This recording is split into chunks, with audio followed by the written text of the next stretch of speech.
Hello everyone, this is Dr. Supriya Sonalika, Department of Political Science, YSNM College. Dear students, very good morning to all of you.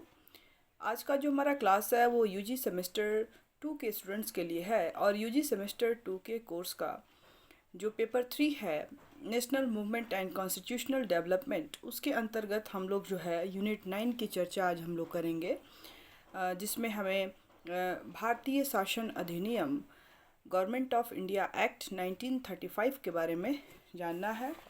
और जो ये act है 1935 का, उसमें जो main provisions क्या हैं, क्या किए गए थे, और साथ ही साथ हम लोग जो है चर्चा करेंगे जो प्रांतीय स्वायत्तता है, जो प्रोविंशियल ऑटोनॉमी जो दी गई थी और जो इसके अंतर्गत फेडरल व्यवस्था थी, उसकी चर्चा हम लोग करेंगे।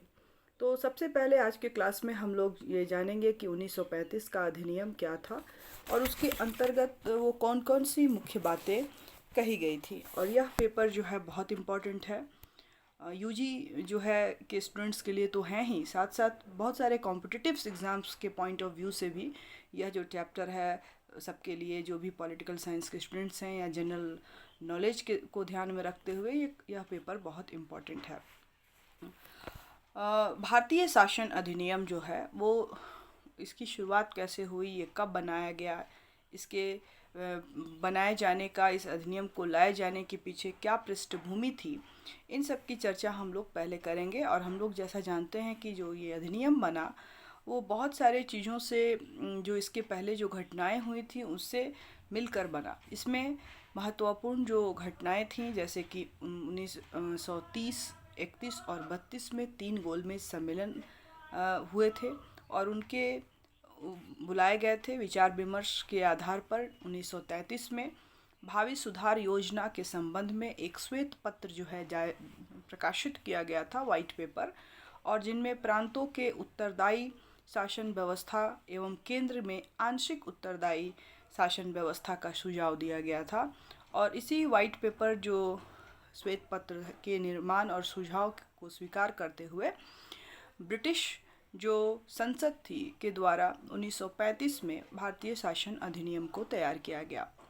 ये अधिनियम जो बनाया गया, इसमें साइमन कमीशन की रिपोर्ट, नेहरू रिपोर्ट, जिन्ना की जो 14 सूत्री मांग थे वो, 3 गोलमेज सम्मेलन और उन सम्मेलनों में जो निष्कर्ष आया उसके लिए वाइट पेपर, प्रवर समिति बनाई गई और उस पर उसके इन सभी चरणों से होता हुआ जो है उसके बाद जो है लास्टली जो है 1935 में इस अधिनियम को ब्रिटिश पार्लियामेंट में पारित किया गया।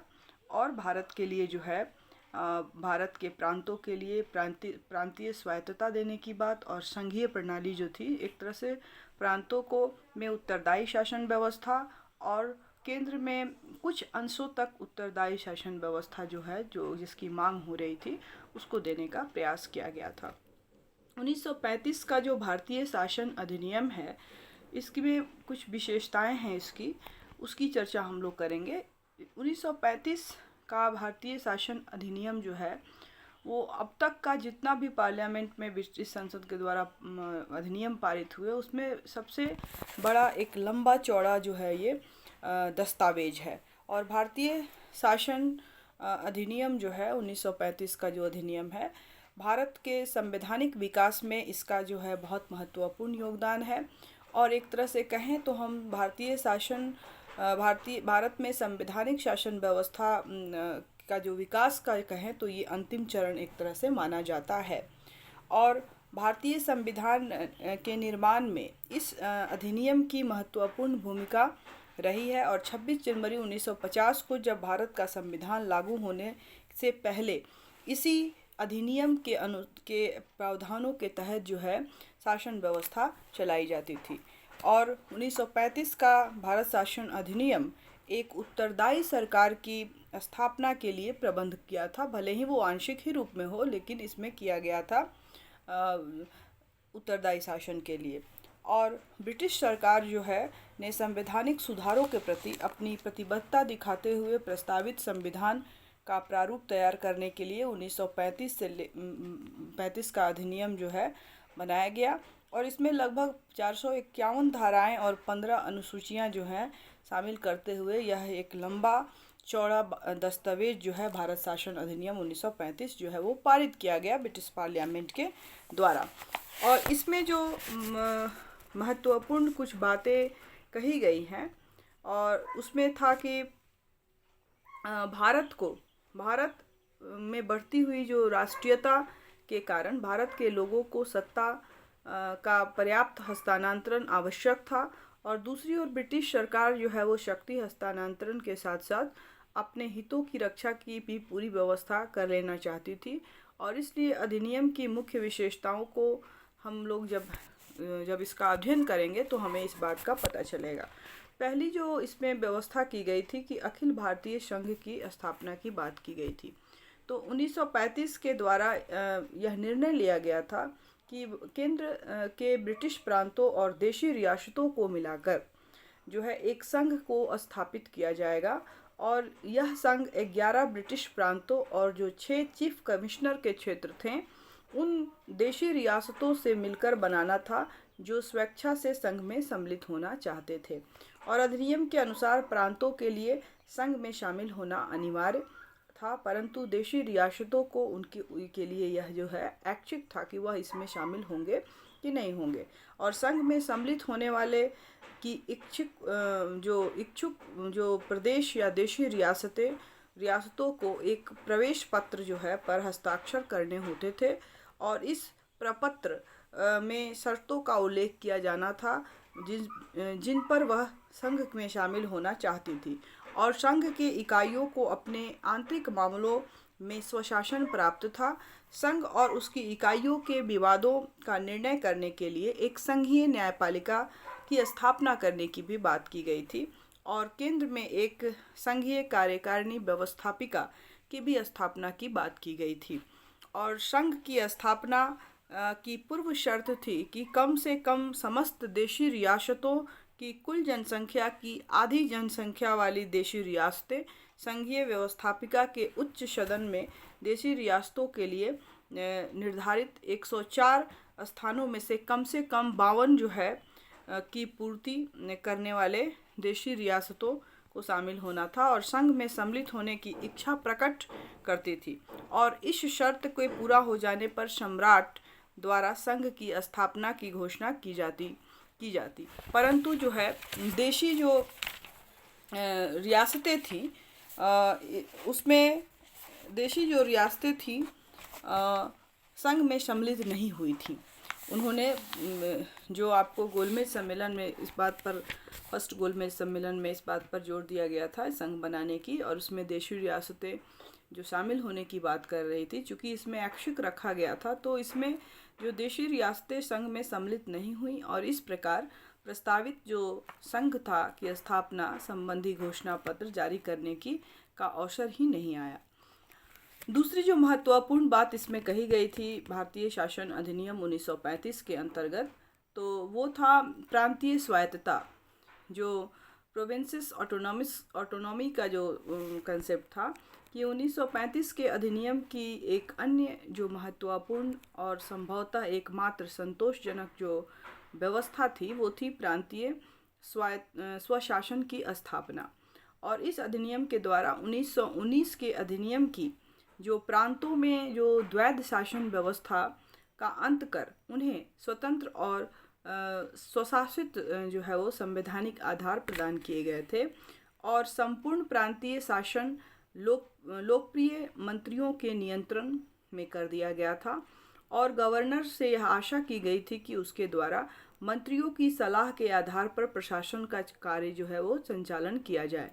उसे यह भी निर्देश दिया गया था कि उसके द्वारा प्रांतीय मंत्रिमंडल का निर्माण प्रांतीय व्यवस्थापिका के बहुमत दल के नेता की सहमति से किया जाना चाहिए और मंत्रियों को प्रांतीय व्यवस्थापिका के प्रति उत्तरदायी बनाया गया और यह निश्चय किया गया कि उसके द्वारा सामूहिक उत्तरदायित्व के सिद्धांत के आधार पर कार्य किया जाएगा। और इस प्रकार 1935 के अधिनियम जो है वो प्रांतीय स्वायत्तता की दिशा में एक निश्चित सुधार था। लेकिन गवर्नरों के हाथ में जो विशेष उत्तरदायित्व के रूप में एक कुछ महत्वपूर्ण शक्तियों को भी दिया गया था। जो पहले से थी वो उसको बनाए रखा गया, एज इट इज रखा गया। उसके बाद तीसरी जो महत्वपूर्ण बात भारतीय शासन अधिनियम के अंतर्गत की गई थी वो थी कि केंद्र में द्वैध शासन की स्थापना करना। तो 1935 के अधिनियम के द्वारा प्रांतों में जिस द्वैध शासन का अंत किया गया उसी द्वैध शासन की स्थापना केंद्र में कर दी गई और कुछ संघीय विषय जैसे कि सुरक्षा, वैदेशिक संबंध, धार्मिक मामले तथा कबीलाई क्षेत्रों की व्यवस्था को गवर्नर जनरल के हाथों में सुरक्षित रखा गया था ताकि वह अपने विवेक के अनुसार उनकी समुचित व्यवस्था कर सके और इन विभागों के प्रबंध के लिए वह अधिक से अधिक जो है 3 परामर्शदाताओं की नियुक्ति कर सकता था और अन्य संघीय विषय की व्यवस्था के लिए गवर्नर जनरल को सहायता तथा परामर्श देने हेतु एक मंत्रिमंडल की व्यवस्था की गई थी, जिसमें मंत्रियों की संख्या जो थी वो 10 से अधिक नहीं हो सकती थी और संघीय मंत्रिमंडल को उक्त सुरक्षा विभागों के अतिरिक्त अन्य सभी संघीय विभागों की व्यवस्था करनी थी और इस मंत्रिमंडल को व्यवस्थापिका के प्रति जो है उत्तरदायी रहते हुए सामूहिक उत्तरदायित्व के सिद्धांत पर के आधार पर कार्य करना था। ये व्यवस्था की गई थी, मतलब केंद्र में द्वैध शासन को लागू कर दिया गया था। जो प्रांतों में थे वहाँ से हटाकर उसको केंद्र में शिफ्ट कर दिया गया था। तीसरी जो महत्वपूर्ण जो इसकी विशेषता है भारतीय शासन अधिनियम 1935 की, कि इसमें संरक्षण और आरक्षण की भी व्यवस्था की गई थी।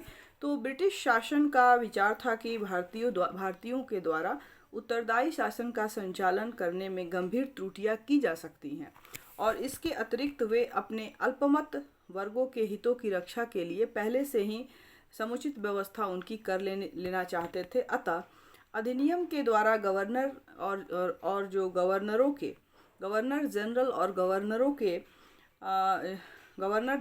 गवर्नरों को विभिन्न परिस्थितियों में केंद्र एवं प्रांत के उत्तरदायी शासन में हस्तक्षेप करने का व्यापक अधिकार प्रदान किया गया था और गवर्नर जनरल और गवर्नरों के ये व्यापक अधिकार ही अधिनियम के संरक्षण एवं आरक्षण थे। और इस तरह से कुंते तथा सालेटोर ने कहा है कि ये संरक्षण जनतंत्रात्मक भावना के विरोधी थे और उनकी व्यापकता के कारण वास्तविक स्वशासन की आशा नहीं की जा सकती थी। इस आधार पर इसकी आलोचना की गई थी। कुंते और सालेटोर जो एक विचारक थे, इन लोगों के द्वारा। अगली जो इसकी विशेषता है भारतीय शासन अधिनियम 1935 की, कि विधान मंडलों और मताधिकारों का विस्तार किया गया। अधिनियम के द्वारा संघीय व्यवस्थापिका के 2 सदनों की व्यवस्था की गई और 375 और जिनकी सदस्यों की संख्या 375 व्यवस्था की गई और केंद्र में विधानसभा के सदस्यों की संख्या 375 और राज्य परिषद में सदस्यों की संख्या 260 जो है वो निर्धारित की गई। प्रांतों में 11 में से 6 विधानमंडलों में 2 सदनों वाला बनाया गया था और अधिनियम के द्वारा मताधिकार का विस्तार किया गया और प्रांतों के लिए 10% से कुछ अधिक जनता को मताधिकार प्रदान किया गया। और संघीय व्यवस्थापिका के संगठन के संबंध में एक विशेष बात यह थी कि अन्य संघीय व्यवस्था वाले देशों के विपरीत निम्न सदन के निर्माण हेतु अप्रत्यक्ष और उच्च सदन के निर्माण हेतु प्रत्यक्ष निर्वाचन पद्धति को अपनाया गया था। अपोजिट यहाँ अपनाया गया था। नेक्स्ट जो था इसकी विशेषता, शक्ति का विभाजन। तो यह घोषित किया गया था कि अधिनियम के द्वारा भारत में एक संघीय शासन की स्थापना की जानी है। अतः इस दृष्टि से केंद्रीय और प्रांतीय सरकारों के क्षेत्रों को स्पष्ट किया गया था। इस संबंध में 3 विस्तृत सूचियां बनाई गई थी, सूचियों की व्यवस्था की गई थी। संघ सूची, प्रांत सूची और जो है समवर्ती सूची, जो आज भी वर्तमान में है। और संघीय सूची में अखिल भारतीय महत्व के 59 विषय जो हैं सम्मिलित थे, जिसमें कुछ मुख्य थे: जल, स्थल तथा वायु सेना, वैदेशिक विभाग, डाक तार, मुद्रा तथा टंकन, संघीय लोक सेवाएं, संचार, बीमा तथा बैंक आदि थे। और प्रांतीय सूची जो है वो प्रांतीय तथा स्थानीय महत्व के इसमें 54 विषय को 54 विषय थे, जिसमें शांति, न्याय, न्यायालय, प्रांतीय लोक सेवाएं, स्थानीय स्वशासन, अस्पताल, जन स्वास्थ्य, नहरें, कृषि, जंगल, शिक्षा और सड़क आदि प्रमुख थे।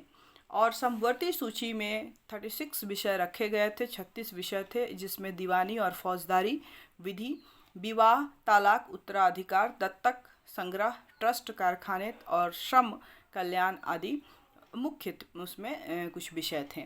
और इस तरह से 3 सूचियां बनाकर शक्तियों का विभाजन किया गया था। और संघीय सूची के विषयों पर संघीय व्यवस्थापिका और प्रांतीय सूची के विषय पर प्रांतीय व्यवस्थापिकाओं को कानून बनाने की शक्ति प्रदान की गई थी। और समवर्ती सूची के विषयों पर संघीय तथा प्रांतीय दोनों व्यवस्थापिकाएं मिलकर कानून बना सकती थी, लेकिन पारस्परिक विरोध की स्थिति में संघीय व्यवस्थापिका का कानून ही मान्य होता। और एक विशेष बात यह थी कि अवशेष शक्तियां जो है संघीय तथा प्रांतीय व्यवस्थापिका को प्रदान न कर गवर्नर जनरल को प्रदान की गई थी। और उसे यह अधिकार दिया गया था कि वह किसी भी सूची में उल्लेख न किए गए विषय पर संघीय या प्रांतीय किसी भी व्यवस्थापिका को कानून बनाने का अधिकार दे सकता है। जो विषय उसमें समाविष्ट नहीं थे उनमें, उसमें गवर्नर को पावर दिया गया था, गवर्नर जनरल को। तो इस तरह से ये व्यवस्था की गई थी शक्तियों का विभाजन का। अगली जो विशेषता है भारतीय शासन अधिनियम की, वो है संघीय न्यायालय। यहाँ फेडरल कोर्ट बनाने की की भी बात की गई थी। और अधिनियम के द्वारा एक संघीय न्यायालय की स्थापना की मांग की गई, जिसका अधिकार क्षेत्र प्रांतों तथा रियासतों तक विस्तृत था। और न्यायालय में एक मुख्य न्यायाधीश तथा 2 अन्य न्यायाधीशों की व्यवस्था की गई थी। और न्यायालय को मौलिक तथा अपीलीय संबंधी अधिकार भी दिए गए थे। और संघीय न्यायपालिका का यह कर्तव्य था कि वह संविधान की व्याख्या करे तथा इस बात का ध्यान रखे कि प्रांतीय तथा संघीय सरकारें एक दूसरे के क्षेत्र का अतिक्रमण ना करें। यद्यपि इस संबंध में अंतिम शक्ति जो थी वो लंदन स्थित प्रिवी काउंसिल को थी, लेकिन फिर भी इसको कुछ अधिकार दिए गए थे। इसके बाद जो अगली विशेषता है वह है ब्रिटिश संसद की सर्वोच्चता। अधिनियम के द्वारा भारतीय शासन के संबंध में ब्रिटिश संसद की सर्वोच्चता में कोई परिवर्तन नहीं किया गया था। और अधिनियम में किसी भी प्रकार के परिवर्तन करने का अधिकार जो है प्रांतीय विधानमंडलों तथा संघीय व्यवस्थापिका को नहीं दिया गया था। इस संबंध में ब्रिटिश संसद के पास ही इसकी शक्ति बनी हुई थी। और प्रांतीय तथा केंद्रीय व्यवस्थापिकाएं कुछ विशेष सीमाओं के रहते हुए अधिनियम में संशोधन की सिफारिश कर सकती थी। और इस प्रकार भारतीय भाग्य के निर्माण का अंतिम सत्ता जो है ब्रिटिश संसद के पास ही बनी रही थी। अगली जो इसमें बात की गई प्रस्तावना का अभाव। इस अधिनियम की अपनी कोई प्रस्तावना नहीं थी, और जिससे कि अधिनियम के निर्दिष्ट उद्देश्य या ध्येय का पता हो सके या ज्ञान चल सके। ब्रिटिश संसद के कुछ सदस्यों ने जब इस आधार पर अधिनियम की आलोचना की तो ब्रिटिश सरकार ने 1919 के भारतीय शासन अधिनियम की प्रस्तावना को ही इसमें जोड़ने का निश्चय किया। और यह इसलिए किया गया ताकि भारतीयों को यह पता रहे कि ब्रिटिश सरकार का अंतिम लक्ष्य भारत में औपनिवेशिक स्वराज की स्थापना करना है। अगली जो विशेषता है वो है कि भारत परिषद का अंत। भारत परिषद के भारत विरोधी दृष्टिकोण के कारण भारतीय जनता के द्वारा इस परिषद के अंत की मांग की गई थी। और अतः 1935 के अधिनियम के द्वारा इस परिषद का अंत कर दिया गया। और भारत मंत्री के लिए कुछ परामर्शदाता नियुक्त किए गए, जिनका परामर्श लेना अथवा ना लेना उसकी इच्छा पर निर्भर करता था। लेकिन सेवाओं के संबंध में भारत मंत्री के लिए इन परामर्शदाताओं का परामर्श मानना आवश्यक था। और इसके साथ ही अधिनियम के द्वारा केंद्रीय और प्रांतीय सरकारों के लिए परिवर्तनों के अनुरूप भारतीय शासन पर भारत मंत्री की शक्तियों में कुछ कमी की गई थी। इसके बाद था कि सांप्रदायिक निर्वाचन पद्धति का विस्तार। भारतीय शासन अधिनियम के द्वारा सांप्रदायिक निर्वाचन जो पद्धति था उसमें को भी विस्तृत किया गया। और यह बात नितांत स्पष्ट की गई कि सांप्रदायिक चुनाव पद्धति भारत के हित में नहीं है, लेकिन अंग्रेजों ने भारतीयों में फूट डालो शासन करो की नीति का अनुसरण करते हुए संघीय और प्रांतीय व्यवस्थापिकाओं में विभिन्न संप्रदायों और विशेष हितों को प्रतिनिधित्व देने के लिए इस पद्धति को न केवल जारी रखा, वरन एंग्लो इंडियंस, भारतीय, ईसाई और यूरोपियन और हरिजनों के लिए भी इस पद्धति का विस्तार किया गया। उसमें उसको भी अलग से निर्वाचन क्षेत्र दिया गया, आरक्षित किया गया।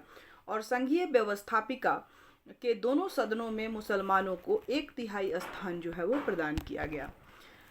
इसके बाद जो अगली बात इसमें कही गई थी कि वर्मा, बरार और अदन जो प्रदेश थे, जो क्षेत्र थे, इस अधिनियम के द्वारा वर्मा को भारत से पृथक कर दिया गया और अदन को भारत सरकार के नियंत्रण से मुक्त करके 1 अप्रैल 1937 को इंग्लैंड के औपनिवेशिक कार्यालय के अधीन कर दिया गया।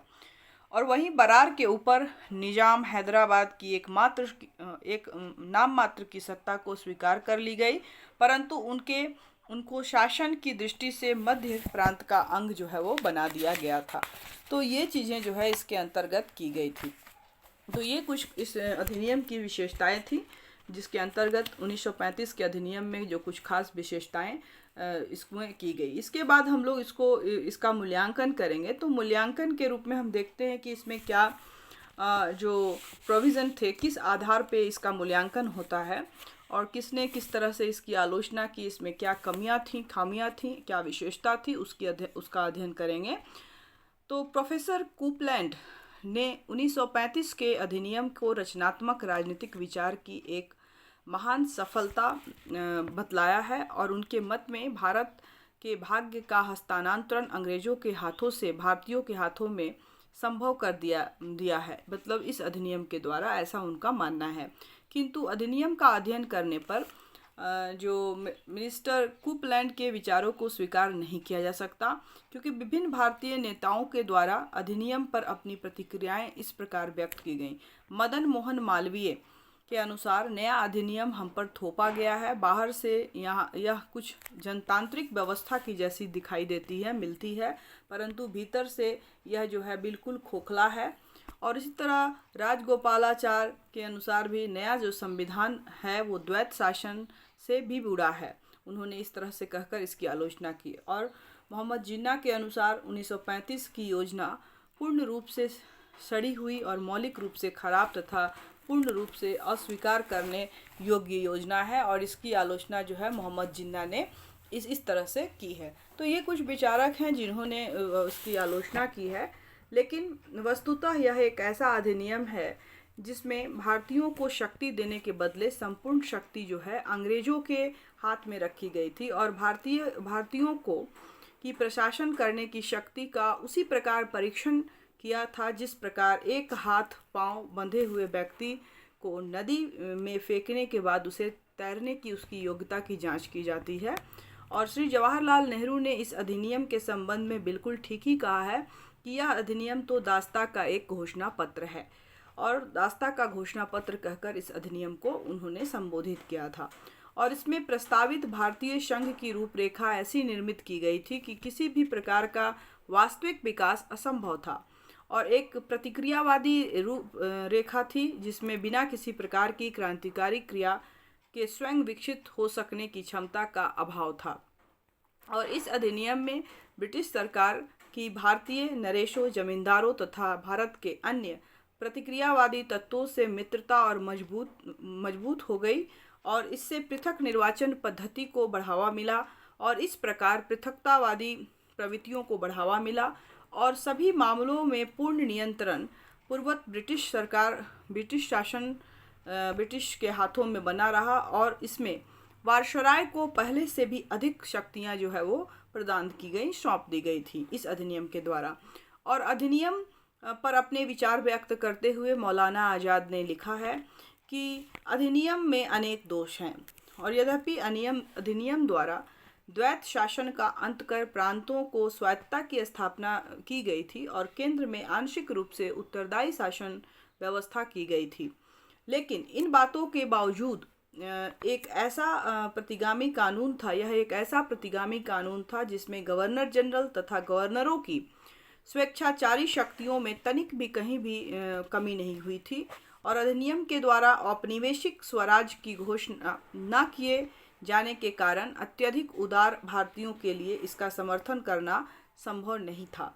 न केवल भारतीय नेताओं का वरण निष्पक्ष अंग्रेजों तक के ने इस आधार पर अधिनियम की आलोचना की थी, और अधिनियम का विरोध करते हुए मिनिस्टर एटली ने कॉमन सभा में कहा था कि यह प्रस्ताव का मुख्य तत्व अविश्वास है और इसमें विश्वास का नाम तक शामिल नहीं है, और भारतवर्ष को अपनी विदेश नीति तथा आय पर कोई नियंत्रण प्रदान नहीं किया गया था, और प्रांतों में भारतीय निवासियों और उनके प्रति आतंक का व्यवहार करने योग्य नहीं है। और प्रस्ताव में प्रत्येक स्थान पर जो बातें प्रस्तावित की गई थी वह यह नहीं है कि हम एक ऐसे विधान प्रस्तुत करना चाहते हैं जिसका शासन भारतीय करेंगे, बल्कि प्रत्येक स्थान पर सब प्रकार के प्रतिबंध उपस्थित हैं। और वास्तव में इस प्रस्ताव में एक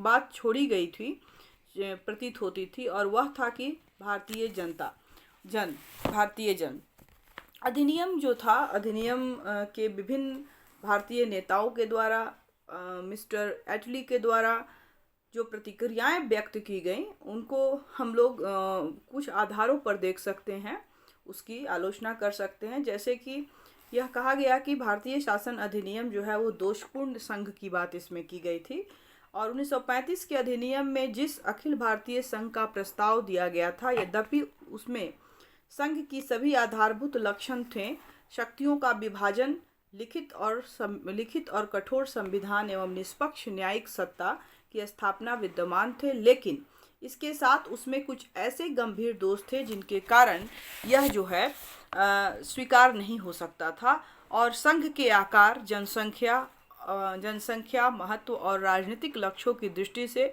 नितांत इसमें भिन्न प्रकार की इकाइयों के मेल का प्रयत्न जो है किया गया था। और एस.एन. परदर्शनी ने के शब्दों में, संघ तेजी से सुशासन की ओर बढ़ने वाला, व्यक्तियों का निरंकुश राजाओं के अधीन रहने वाली प्रजा के बीच एक विचित्र संवैधानिक जो है वो अनमेल गठजोड़ किया गया था, ये कहकर इसकी आलोचना की गई थी। और इस प्रकार के गठजोड़ से ब्रिटिश भारत की राजनीतिक प्रगति में निश्चित ही बाधा पहुंचती, और इस तरह से जो है इस प्रस्तावित संघ में ना तो भारतीयों को सत्ता का हस्तांतरण किया गया था, और ना ही इसमें आत्मनिर्णय या सामान्य नागरिक या संघीय हस्तक्षेप में समानता का प्रबंधन था। भारतीय व्यवस्थापिका को विधान में संशोधन का भी अधिकार नहीं था, और उससे भी अधिक आपत्तिजनक बात यह थी कि अवशेष शक्तियां जो हैं वो गवर्नर जनरल के पास रखी गई थी।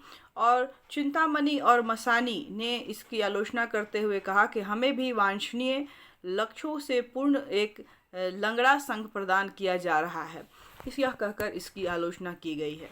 दूसरा जो दोष था इसमें कि प्रांतीय स्वशासन एक भ्रम के रूप में था। अधिनियम के अंतर्गत जो है प्रांतीय शासन की दिशा में निश्चित रूप से सुधार था, क्योंकि इसके द्वारा प्रांतीय स्वायत्त शासन की व्यवस्था की गई थी, लेकिन प्रांतीय जो व्यवस्थापिका के सदस्य जो थे वो निर्वाचित होते थे, और कार्यपालिका और व्यवस्थापिका के प्रति उत्तरदायी किया गया था। मताधिकार का विस्तार किया गया था, लेकिन वास्तव में यह सब एक भ्रम था, क्योंकि प्रांतीय स्वशासन के दो आधारभूत बाहरी नियंत्रण से स्वतंत्रता और प्रांतों के उत्तरदायी शासन जो है वो विद्यमान नहीं थे, और गवर्नर जनरल और गवर्नर के व्यापक जो विशेषाधिकार थे उत्तरदायित्वों के कारण प्रांतीय शासन एक मजाक बन के रह गई थी, और प्रांतीय शासन की वास्तविक धुरी जो है वो मंत्री नहीं वरन सम्राट द्वारा नियुक्त किया हुआ उसका प्रतिनिधि जो गवर्नर हुआ करता था वो था। और इस प्रकार प्रांतीय स्वशासन मंत्रिमंडलों की तुलना में गवर्नर को अधिक शक्तियां प्रदान करता है। और इस आधार पर डॉक्टर राजेंद्र प्रसाद ने कांग्रेस में अपने अध्यक्षीय भाषण में कहा था कि यह कहना है कि विषय हस्तांतरित हैं, बिल्कुल छल और धूर्ततापूर्ण है, जबकि उनके संबंध उत्तरदायित्व अंग्रेजों के पास सुरक्षित हैं।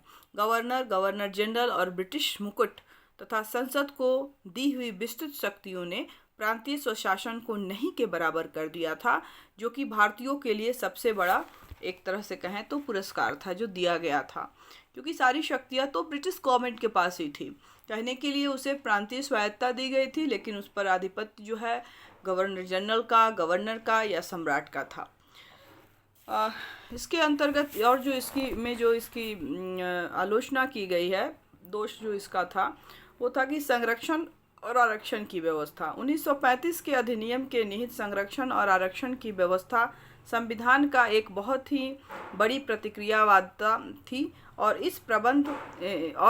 ये प्रबंध भारत के उत्तरदायी शासन को असफल करने की अनोखी योजना थी। ये विदेशियों के हित में भारतीय अल्पमतों के भय का उपभोग करने के अनोखे उपाय थे और भारत सरकार की कार्यक्षमता पर बंधन थे, और वास्तव में ये संरक्षण ब्रिटिश साम्राज्यवाद और उसके साथियों के स्वार्थ की रक्षा करने के उपाय थे, और 1935 का अधिनियम इन संरक्षणों से भरा पड़ा हुआ था। अगली जो इसकी दोष थी वो थी सांप्रदायिक चुनाव प्रणाली का विस्तार। यह बात नितांत स्पष्ट थी कि सांप्रदायिक चुनाव प्रणाली भारत के अहित में है, और सबने एक स्वर में इसकी निंदा की थी। फिर भी न केवल इसको कायम रखा गया, वरन इसका और विस्तार कर दिया गया था इस अधिनियम के अंतर्गत, और एंग्लो इंडियंस और यूरोपियंस और भारतीय ईसाइयों और हरिजनों को भी जो है इसमें उन पर भी ये लागू किया गया था, और इस पद्धति के द्वारा हरिजनों को हिंदुओं से अलग कर दिया गया, करने की कोशिश की गई थी, और भारतीय राजनीतिक वातावरण को और भी ज़्यादा विषैला बनाने का प्रयास किया गया था, ताकि भारत की एकता जो है वो नष्ट हो सके और भारत में ब्रिटिश साम्राज्य जो है वो बनी रह सके। और इस तरह से इसके माध्यम से फूट डालो शासन करो की नीति जो उनकी थी, ब्रिटिश की नीति, उसको इम्प्लीमेंट किया गया था। तो ये एक इसका दोष था। अगला जो दोष था कि आत्मनिर्णय का अधिकार नहीं था। तो अधिनियम में नवीन संविधान को स्वविकसित होने पर भारतीय द्वारा अपने भाग्य का निर्णय करने का कोई प्रबंध नहीं किया गया था, और यह अधिनियम संसद जो है ने बनाया था, और भारत के आगे की प्रगति का निर्णायक भी ब्रिटिश संसद ही थी। अधिनियम के द्वारा भारत सरकार भारत पर ब्रिटिश संसद या भारत मंत्री के नियंत्रण में कोई कमी नहीं की गई थी, और जो एटली हैं उनके द्वारा कहा गया है कि अधिनियम में भारत के भविष्य की राजनीतिक प्रगति का कोई भी कार्य नहीं किया गया था, और इन सब के आधार पर इस अधिनियम की आलोचना की गई थी कि यह जो था एक छलावा मात्र था, दिखावे के लिए उसमें प्रांतीय स्वायत्तता दी गई, और लेकिन जो एक तरह से उत्तरदायी सरकार बनाने की कोशिश की गई, मांग को रखा गया, लेकिन लास्टली सारे पावर्स जो हैं ब्रिटिश सत्ता के अधीन ही थी। लेकिन इन सब के बावजूद भी भारतीय शासन अधिनियम 1935 जो था एक काफ़ी बहुत महत्वपूर्ण था, और आंशिक रूप में ही सही इसने उत्तरदायी शासन को भारत में एस्टैब्लिश करने के लिए प्रयास किया, और इसके द्वारा जो है जो सूचियाँ बनाई गई केंद्र और राज्य के बीच जो है शक्तियों का विभाजन किया गया सूचियों के माध्यम से, वो बहुत ही इम्पोर्टेंट था। बाद में भी उसको भारतीय संविधान के अंतर्गत इम्प्लीमेंट किया गया है। 3 सूचियाँ बनाई गई हैं, उन सूचियों के माध्यम से उनको लागू किया गया है, और उसके बाद जो है और भी बहुत सारे प्रोविज़न, जैसे संघ का फेडरल जो संघीय व्यवस्था की जो बात की गई थी उसको भी बाद में अपनाया गया। हालांकि उस समय वो जो सफल नहीं रहा था, लेकिन बाद में इन सब चीज़ों को अपनाया गया। रिज़र्व बैंक की स्थापना की गई, एक संघीय न्यायालय की स्थापना की गई।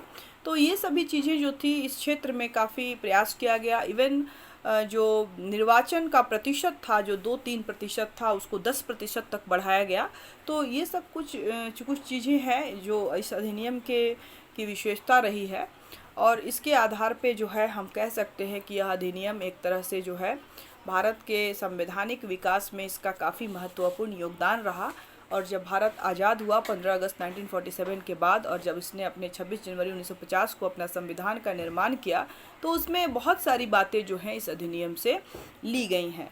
अब हम लोग अपने जो अधिनियम था, इस अधिनियम के अंतर्गत जो अखिल भारतीय संघ था वो क्या था और संघीय कार्यकारिणी व्यवस्था क्या थी, उसको हम लोग देखेंगे। और साथ ही साथ जो गवर्नर जनरल था उसका उसका जो अधिकार थे, उसके कार्य क्षेत्र तथा अधिकार हैं, उसकी चर्चा, तथा प्रांतीय जो स्वशासन की व्यवस्था की गई थी भारतीय शासन अधिनियम 1935 के अंतर्गत, उनका भी अध्ययन जो है हम लोग अपने अलग क्लासेस में जो करेंगे, ताकि हम उसको अच्छी तरह से समझ सके कि जो संघीय व्यवस्था थी वो क्या थी और प्रांतीय व्यवस्था जो थी क्या थी। जो दो महत्वपूर्ण चीज़ें इस भारतीय शासन अधिनियम में बनाया गया था, बोला गया था, तो ये दोनों व्यवस्थाएं, जो प्रांतीय स्वायत्तता की व्यवस्था थी वो क्या थी, और साथ ही साथ जो अखिल भारतीय संघ की जो बात की गई उसके अंतर्गत जो गवर्नर जनरल के पावर थे, फंक्शंस थे, उनके कार्य थे, उनको हम लोग अपने नेक्स्ट क्लास में अच्छे और इसको डिटेल से हम लोग इसकी चर्चा करेंगे। तो ये था भारत शासन अधिनियम, इसके मुख्य प्रावधान और इसके में जो कमियां थी उसकी चर्चा हमने आज के क्लास में की है। बाकी बचे हुए पोर्शन इसके हम लोग नेक्स्ट क्लास में डिस्कस करेंगे। आज का क्लास हम लोग यहीं समाप्त करते हैं। Thank you all of you.